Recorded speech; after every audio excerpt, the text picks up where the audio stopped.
오늘도 우리 하나님의 은혜로 삼함이 나온 사랑하는 손님들에게 하나님의 평강과 기쁨이 가득하기를 바랍니다.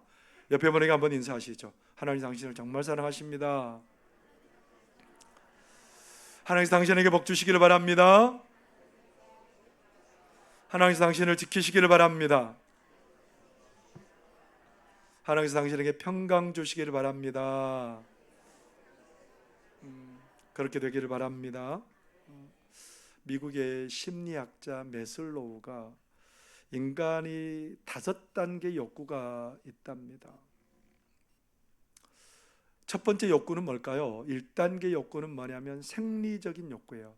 먹고 마시고 배설하고 이런 것들이 채워져야 된다는 겁니다. 그게 채워지면 두 번째 단계 욕구가 생긴대요. 그게 뭐냐면 안전의 욕구랍니다. 육체적으로 심리적으로 사람이 안전을 추구하게 돼 있다. 그러니까 기본적인 것들이 해결되고 나면 뭐 하고 싶어요? 안전하고 싶어요. 그런 안전의 욕구가 채워지면 그 다음에 생기는 욕구가 뭐냐면 세 번째 단계로 애정과 소속의 욕구, 어떤 곳에 소속되어서 사랑 주고받는 그런 삶을 사람들은 요구하게 된다는 겁니다. 이게 채워지면 그 다음에 욕구, 네 번째 욕구가 뭐냐면 존중의 욕구랍니다. 어떤 곳에서 사랑받고 인정받고 존경받고 그런 것들을 원하고, 나머지 마지막 5단계에 가면 자아 실현의 욕구, 내가 원하는 것들을 이루고 실현하려고 하는 그런 욕구를 말합니다. 전체적으로 초점이 어디에 있죠? 나에게 있어요. 나에게. 내가 뭘 하고 내가 어떻게 하고 전체적으로 초점이 나에게 있는 거예요. 그래서 이 심리학자 메슬로우는 인본주의 심리학의 창시자라고 말할 만큼 누구 중심의 삶을 추구하고 있어요? 사람 중심의 삶을 추구하고 있는 겁니다. 어떻게 이렇게 살아가는 것이 참 복되다고 생각을 해요. 지혜롭다고 생각해요. 그런데 우리가 가만히 생각해 보면 그게 정말 지혜일까요? 우리에게 집중하고 사는 게 지혜일까요? 여러분 어떻게 생각하세요? 우리나라 마라톤을 생각하면 두 사람 꼽을 수 있죠. 누구를 꼽을 수 있어요? 황영조. 황영조는 어떤 사람이에요? 올림픽에 가가지고 금메달을 딴 사람이에요. 이게 정말 쉽지 않은 일인데 올림픽에 나가서 금메달을 땄고, 이봉주 선수는 우리나라 마라톤 기록을 갖고 있어요.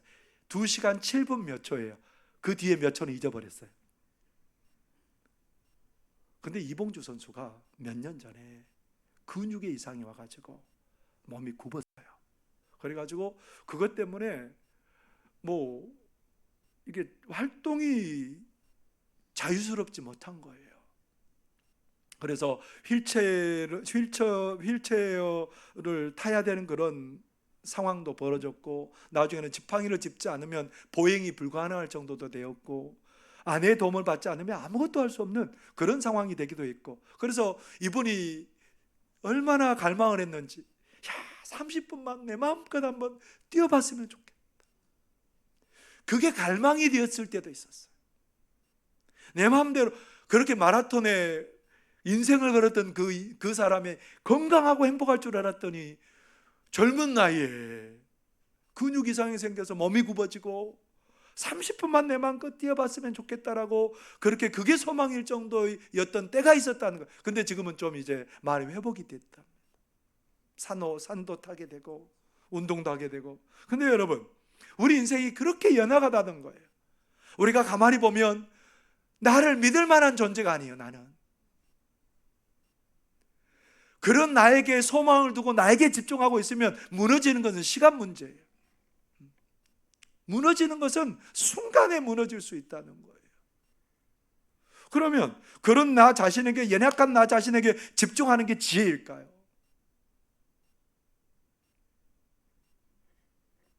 우리가 때로는 늘 여러 가지 선택의 기로에 서게 되는데, 그 선택을 할 때마다 나 자신을 위주로 선택하는 게 행복한 걸까요? 이스라엘의 역사를 잠깐 보면, 이스라엘이 이제 사사시대를 지나서 왕정시대로 바뀝니다. 사사시대를 지나서 왕이 다스리는 시대가 됐다 이 말입니다. 그래서 이스라엘의 초대 임금이 누구냐면 사울이에요.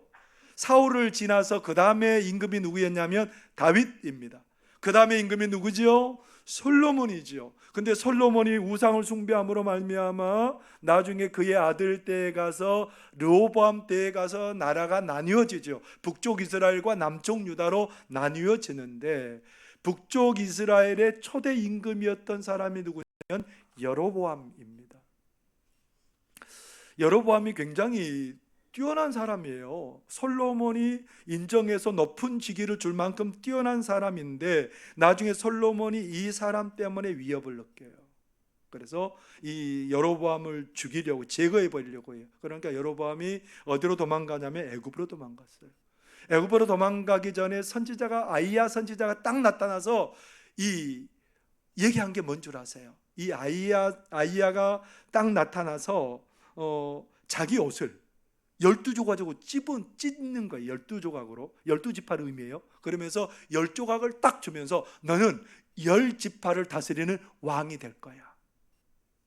생뚱맞게 지금 도망가는 신세인데 무슨 왕은 무슨 왕이에요? 목숨이 경각간에 달려있는 사람인데 무슨 왕입니까? 하고 애굽으로 도망가잖아요. 그런데 솔로몬이 죽고 돌아왔어요. 이스라엘로 다시 돌아와서 나중에 그 10지파를 다스리는 왕이 돼요. 그런데 이 아이야 선지자가 10조각을 주면서 하는 말이 뭐였냐면 열왕기상 11장 38절의 말씀이에요. 제가 한번 읽어볼게요. 내가 만일 내가 명령한 모든 일에 순종하고 내 길로 행하며 내 눈에 합당한 일을 하며 내 종 다윗이 행함같이 내 율례와 명령을 지키면 내가 너와 함께 있어 내가 다윗을 위하여 세운 것 같이 너를 위하여 견고한 집을 세우고 이스라엘을 내게 주리라. 네가 다윗처럼 나를 왕 삼고 살아가면, 이 말이에요. 네가 왕이 아니라 네가 나 여호와를 왕으로 생각하고 살아가면 너의 가문을 내가 든든히 세워줄게. 그런데 아이야가 하나님의 말씀을 대언한 대로 왕이 됐어요. 그러면 어떻게 하면 돼요? 이제 남는 거 하나죠? 뭐 하면 돼요? 누구 왕 삼고 살아가면 돼요? 하나님 왕 삼고 살아가면 돼요. 근데 하나님 왕 삼고 살아간다는 게 만만치 않은 일이에요. 이스라엘의 왕이 되고 나니까 치명적인 약점이 이스라엘에 있는 거예요. 뭐가 없냐면 이스라엘의 삶의 중심인 성전이 없어요. 북쪽 이스라엘은 성전이 어디 있어요? 예루살렘에 있거든요. 그러니까 이스라엘 자기 백성들이 어디로 내려가기 시작하냐면 어디로 내려가요? 예루살렘으로 내려가요. 그러면서 점점 마음이 어디로 향하게 된다고 생각해요? 예루살렘으로 내려가고 나에게 반역을 일으켜서 나를 죽이고 전부 다 예루살렘 임금을, 남쪽 유다 임금을 자기들의 임금 삼을지 모른다는 두려움이 빠진 거예요. 그때 더 의지해야 되는 분이 누구예요? 더 하나님 의지해야 되는데 나를 바라봐요.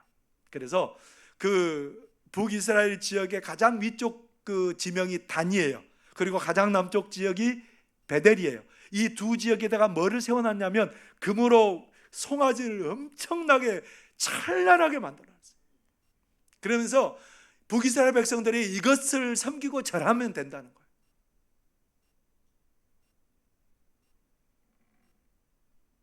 누구를 왕 삼지 않겠다는 거예요? 이제 하나님은 나와 상관없는 분이에요. 하나님은 나의 왕이 아니고 이제 내가 왕이 돼서 내 맘대로 할 거예요. 절기도 내 맘대로 정하고 내 맘대로 살겠습니다. 그렇게 하고 살아갔답니다. 어떻게 됐을까요? 여로보암이 죽고요. 그의 아들이 나답이 왕이 되었는데요. 나답이 왕이 돼서 그의 가문 대대로 왕 될 줄 알았더니 바사라는 사람이 반역을 해서 나답을 죽여버립니다. 나답만 죽일 뿐만 아니라 이 여로보암의 집에 속한 모든 사람들을 다 죽여버려요. 완전히 한 사람 때문에 가정이 몰락해버려요. 가문이 문을 닫아버리게 되었다는 거예요. 뭘 포기할 때 이런 일이 벌어졌다는 거예요. 내가 왕으로 고집하고 하나님 왕이심을 그렇게 가감하게 버렸을 때에 그의 삶이 무너지고 가문이 무너지는 그런 일들이 벌어지게 되었답니다. 그렇기 때문에 정말 지혜로운 사람은 누굴까요? 나의 연약함을 고백하고 나의 어리석음을 고백하고 하나님의 왕이십니다라고 고백하는 사람이 지혜로운 사람인 거예요. 옆에 분에게 한번 얘기해 보세요. 하나님이 당신의 왕이십니다.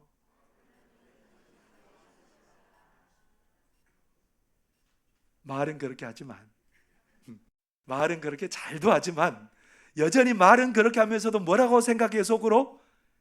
무슨 말을, 내가 왕이지. 근데 여러분, 하나님 왕 삼고 살아가면 그 인생에 엄청난 전환점이 생기게 되어 있습니다. 우리가 모세를 잘 알잖아요. 모세의 가장 전성기간 40세 정도였어요. 모든 애굽의 학문을 익히고 전술도 익히고 아마 10개나 썼을 거예요, 모세가.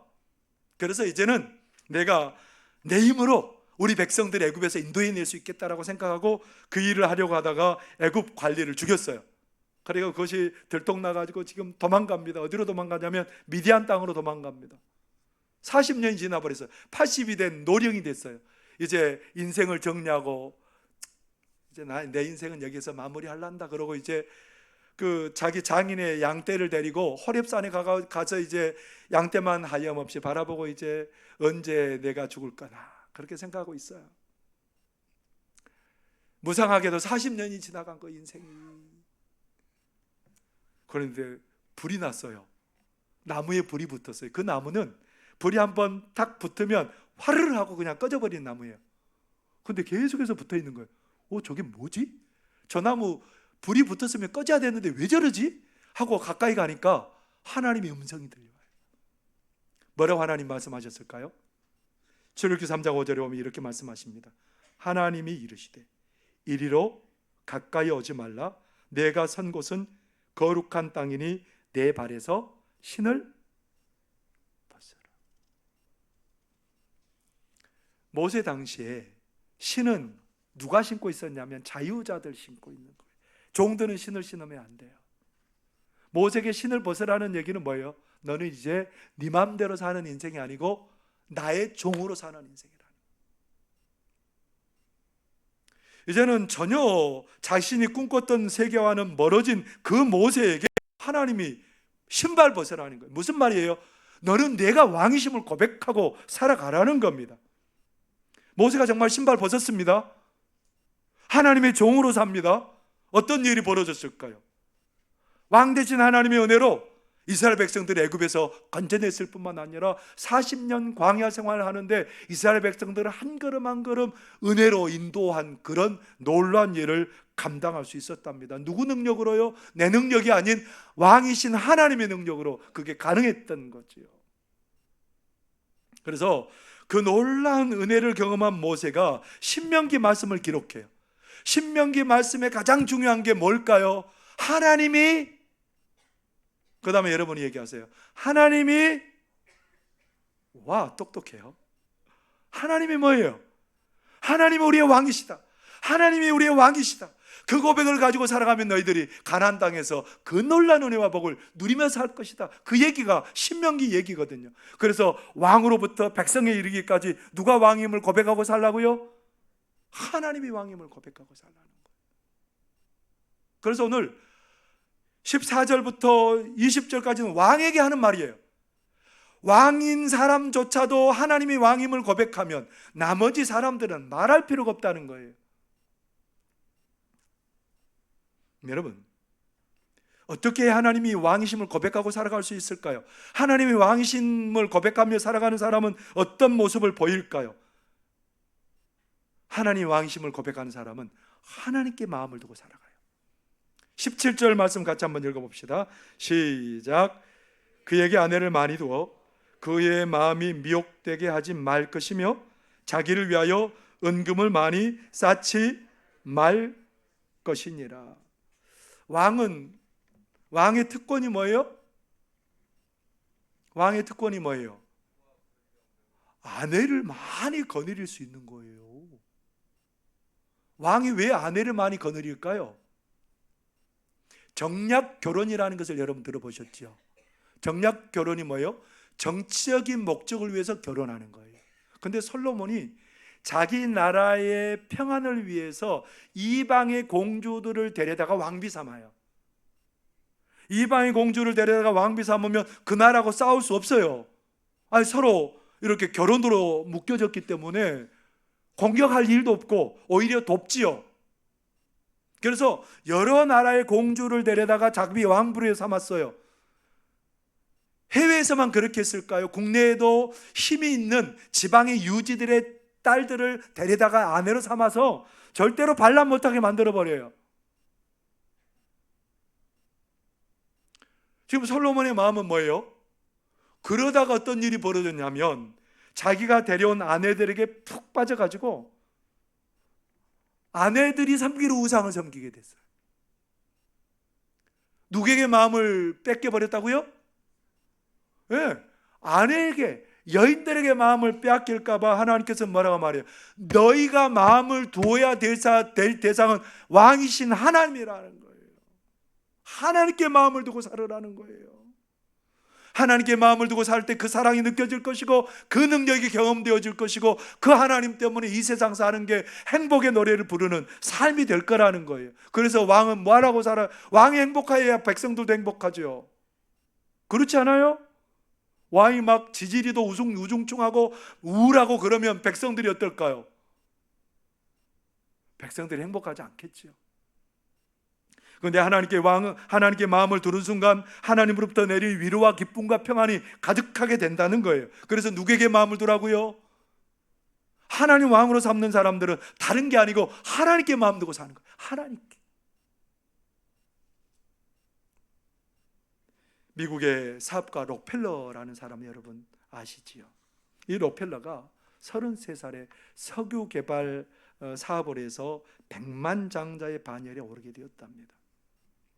43살에는 미국에서 가장 큰 회사를 소유하게 되었대요. 그리고 53세는 사업이 너무너무 잘 돼서 억만장자가 되었대요. 최고의 갑부가 됐대요. 그런데 안 행복했답니다. 그 당시는 항상 자기가 주인이 되어서 내 마음대로 뭘 이루고 사업을 이루고 행복해보고 그렇게 했는데 안 행복했대요. 그렇다고 하나님 안 믿는 것도 아니에요. 그냥 하나님은 그냥 곁다리로 믿는 거예요. 하나님은 하나님께 마음을 줘본 적이 없어요. 그냥 하나님은 그냥 습관적으로 믿는 거예요. 근데 그가 어떤 일이 벌어졌냐면 알로피시아라는 병을 앓게 되었답니다. 머리카락도 빠지고 눈썹도 빠지고 점점 몸에 힘이 빠지고 말라가는 병인데요. 의사 선생님이 뭐라고 말하냐면 당신은 앞으로 1년 이상 못 삽니다.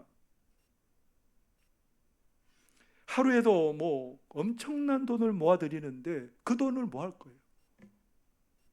그 돈 가지고 뭐 할 거예요? 1년도 못 산다는데. 그러다가 어느 날 성경을 읽었답니다. 에베소서 6장 6절에서 7절 말씀을 읽었대요. 눈가림만 하여 사람을 기쁘게 하는 자처럼 하지 말고 그리스도의 종들처럼 마음으로 하나님의 뜻을 행하고 기쁜 마음으로 섬기기를 죽게 하듯 하고 사람들에게 하듯 하지 말라. 죽게 하듯 섬겨라. 죽게, 하나님이 기뻐하는 것에 마음을 두기 시작했답니다. 그래서 교회를 짓는 일을 하고 록펠러 재단을 만들어서 사람들을 돕고 하는 일들을 했답니다. 하나님이 기뻐하는 일들을 거기에 마음을 두고 그 일들을 막 했대요. 어떻게 됐을까요? 60세까지 살았으면 참 많이 산 거죠. 그래도 곧 죽겠다고 그랬는데 70세까지 사는 것도 얼마나 은혜인지 몰라요. 그렇죠? 근데 이 사람이 언제까지 살았냐면 98세로 살았대. 이 록펠러가 하나님께 마음을 두고 살아갈 때 하나님께서 그에게 건강을 주시고 기쁨을 주시고 그래서 그의 삶이 그렇게 복 있는 삶을 살도록 이끌어 주셨습니다. 마음을 누구에게 두었을 때 그 사람 행복해져요? 하나님께 마음을 두었을 때에 그 사람이 행복해질 수 있어요. 우리 하나님을 생각하면 어때요? 하나님께 마음을 두고 하나님을 생각하면 없었던 힘도 나오고 없었던 소망도 생기고 그렇기 때문에 왕 되신 사람들은 내 자신에게 마음을 두고 사는 게 아니라 하나님께 마음을 두고 살아갈 때에 그 은혜와 복을 누리며 살게 될 줄 믿습니다. 그리고 하나님을 왕 삼는 사람들은 모든 것이 하나님께로부터 온다는 것을 고백하고 하나님만 바라보는 삶을 살지요. 17절 우리 다시 한번 읽어보겠습니다. 시작. 그에게 아내를 많이 두어 그의 마음이 미혹되게 하지 말 것이며 자기를 위하여 은금을 많이 쌓지 말 것이니라. 왕에게 부탁하는 게 뭐냐면 너를 위해서 은금을, 왕을 위해서 은금을 많이 쌓지 말라. 여러분 이거 이상하잖아요. 왕은 뭘 많이 가지고 있어야 힘이 있는 거예요? 아니, 왕은 모름지기 많은 은금을 쌓아가지고 백성들에게 막 넉넉히 살게 하고, 그리고 그것을 가지고 막 국방도 새롭게 해야 되고, 복지 정책도 좀 펴야 되고, 세금도 좀 적게 거두고, 그럼 얼마나 좋아요. 근데 뭐라고 말해요? 그거 쓸데없다는 거예요. 모든 것의 주인이 누구라는 거예요? 하나님이라는 거예요. 모든 물질과 모든 것의 주인이 하나님이니까 너는 왕이신 하나님을 의지하라는 거예요. 물질 바라보지 말고, 물질에 마음 두지 말고 하나님 의지하라는 겁니다. 하나님 언제든지 주실만 하면 주세요. 내 힘으로 얻을 수 있는 게 아니고요, 하나님이 원하시면 우리에게 오늘 없다가도 생길 수 있는 게 하나님의 은혜인 거거든요. 이스라엘 백성들이 애굽에서 살아갈 때에 마지막 10번째 재앙이 뭐죠? 이스라엘 백성들이 끄집어낼 때 장자의 죽음이에요. 그러니까 애굽에서는 막 곡소리가 났죠. 집집마다. 이제 이스라엘 백성들이 애굽에 있으면 자기들 다 망할 것 같아 이제. 그래서 막 이스라엘 백성들이 나가야 되는데 이스라엘 백성들이 그냥 빈손으로 나갔겠어요? 하나님께서 말씀하셨어요. 가서 원하는 것들을 달라고 그래서 가져가라. 그러니까 애굽 백성들이, 이스라엘 백성들이 막 금을 달라고 그러면 뭘 줬을까요? 막 집안에 있는 금을 찾아가지고 막 안겨주고, 뭘 보석을 달라고 그러면 보석을 안겨주고, 뭐 좋은 옷감 달라고 하면 좋은 옷 그거 안겨주고, 그렇게 해서 이스라엘 백성들은 하나를 안고 거기서 나왔어요. 그걸 가지고 뭐 했을까요 나중에? 예? 성막도 짓고요, 그리고 그것들을 가지고 하나님의 일을 하는데 쓰기도 하고요. 여러분, 이런 일이 일어날 거라고 생각도 못했어요. 근데 누가 주신 거예요? 하나님이 주시기로 약속하시면 그 삶에 넘치는 것들로 가득하게 되는 역사가 일어난 줄 여러분 믿으시기를 바랍니다. 하나님은 주실 수 있으세요. 하나님만 우리에게 부요가 되세요. 야곱이 빈손으로 아무것도 없이 외삼촌 라반의 집에 가는데 하나님이 나타나셨어요. 야, 야곱아, 이제 내가 너와 함께 할게. 너를 통해서 이루기를 원한 거 다 이루어서 내가 가나안 땅으로 돌아올게. 무슨 말이냐면 내가 너의 왕 될게. 너는 나를 따르기만 해. 나만 의지하기만 해. 그런데 그렇게 하고 갔는데 그 외삼촌 집에서 14년을 했는데 비리떨떨이에요. 아무것도 없어요. 아내 2사람 얻는 것밖에는 아무것도 없어요. 이제 빈손으로 고향에 돌아오려니 이게 한숨이 나죠. 그래서 그 꾀쟁이 외삼촌하고 협상을 했어요. 외삼촌, 내가 앞으로 외삼촌 섬길 텐데 제가 원하는 거 한 가지입니다. 뭐냐면 그 양이나 염소들 중에 점 있고 아롱진 것은 내 소유로 하게 해주십시오. 이 외삼촌은 막 속으로 쾌재를 부르면서 얘는 바보야 바보. 양이나 염소 중에 아롱진 거나 그런 점 있는 건 안 나오거든요. 안 키워봐서 모른다 이거죠. 그 눈으로 바라보고 있으니까 내가 어찌할 바를 모르겠는데, 양이나 염소는 아롱진 거나 점 있는 게 잘 안 나와요. 그러니까 외삼촌이 뭐라 그랬겠어요? 아이고 바보, 나는 제 그 노동력을 이제 실컷 이렇게 해서 내가 부자가 좀 더 돼봐야 되겠다, 그런 생각하고 있었을 거예요. 근데 이상해요. 나으면 아롱진 것이고 건강한 게 나오면 알룩이고 덜룩이고, 이게 뭐 그래서 다 이게 누구게 되는 거예요? 야곱의 것이 점점 많아지는 거예요. 야곱의 짐승떼들이 많아지고 야곱이 점점 더 많은 노예 그 종들을 거느리게 되고 6년여간에 거부가 됐습니다.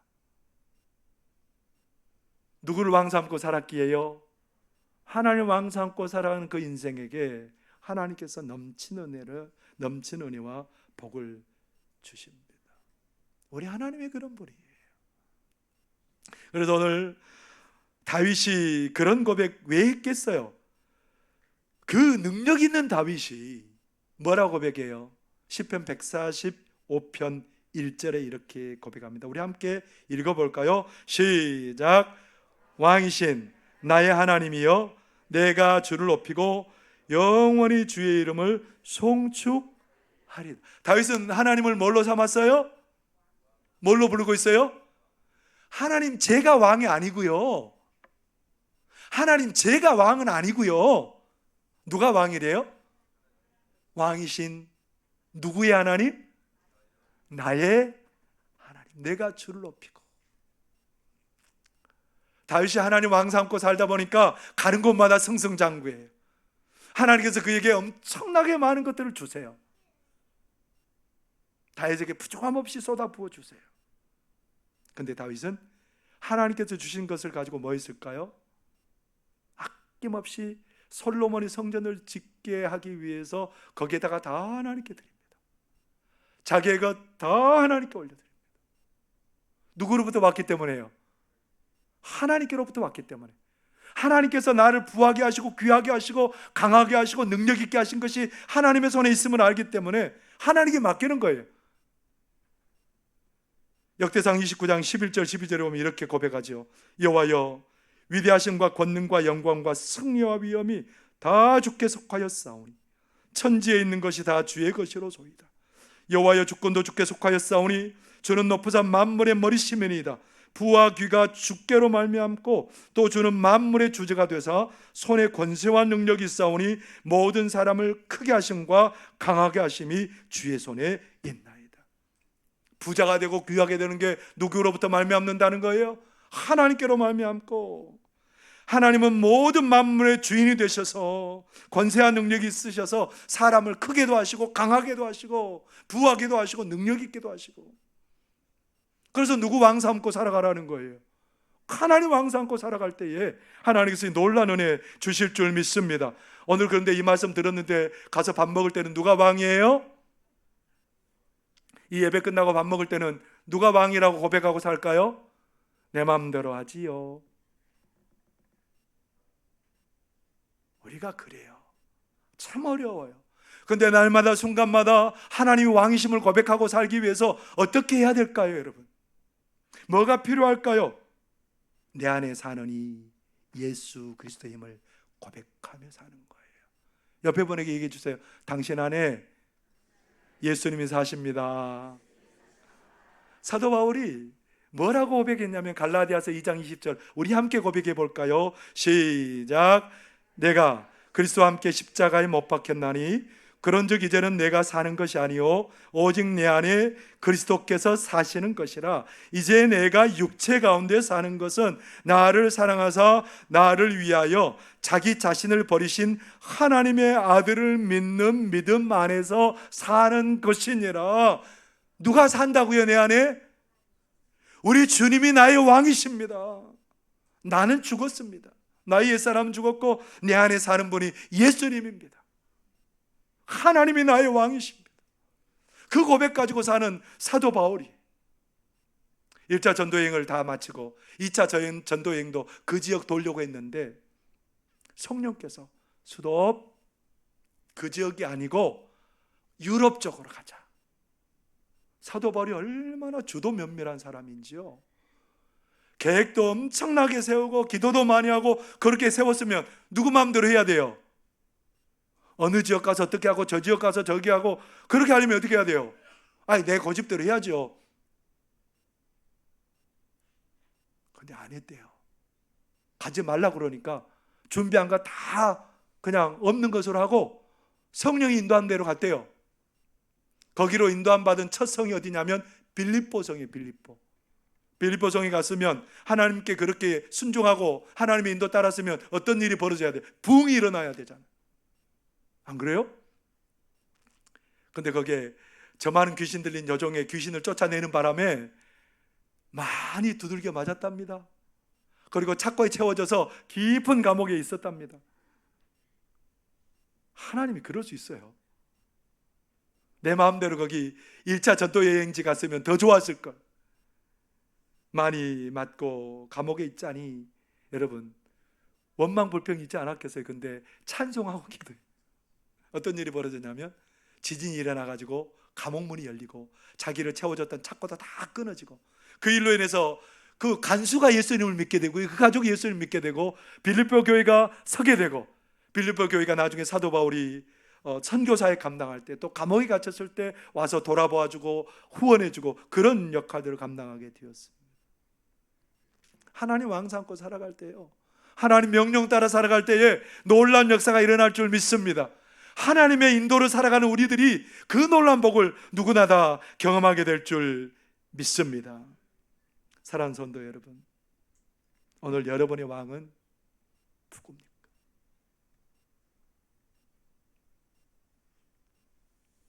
여러분의 왕은 누굽니까? 내 삶을 가장 빛나게 하는 분이 누굽니까? 내 삶에 가장 능력 있게 하시는 분이 누굽니까? 내 삶을 가장 편하게 하실 분이 누굽니까? 연약한 내 자신입니까? 어리석은 내 자신입니까? 하나님 왕 삼고 살아갈 때에 여러분의 삶을 가장 복되게 하실 줄 믿습니다. 우리의 마음을 하나님께 두고, 모든 것의 주인이 하나님이셔서 모든 것을 주시고, 그러하게 나는 날마다 내 안에 사는 이 예수님을 고백하고 하나님 왕 되심을 고백하고 살아갈 때에 우리의 삶에 넘치는 은혜와 복을 누리게 될 줄 믿습니다. 그 주인공이 우리 성도님들이 되시기를 바랍니다. 기도하겠습니다. 사랑하는 하나님 아버지, 고맙고 감사합니다. 왕이신 나의 하나님, 왕이신 나의 하나님, 오늘도 다윗의 고백처럼 우리도 그 하나님을 고백하며 살게 하여 주옵소서. 하나님께 마음을 두고 살게 하여 주시옵시고, 하나님 모든 것의 주관자가 하나님인 것을 고백하며 살게 하여 주시고, 그래서 우리가 날마다 그 하나님 왕 삼고 살아갈 때에 우리 삶에 넘치게 부으신 하나님을 경험하고 그 하나님 자랑하며 드러내며 사는 우리들 되도록 도와주옵소서. 예수님 이름으로 기도하옵나이다. 아멘. 찬송 412장 찬송 부르겠습니다.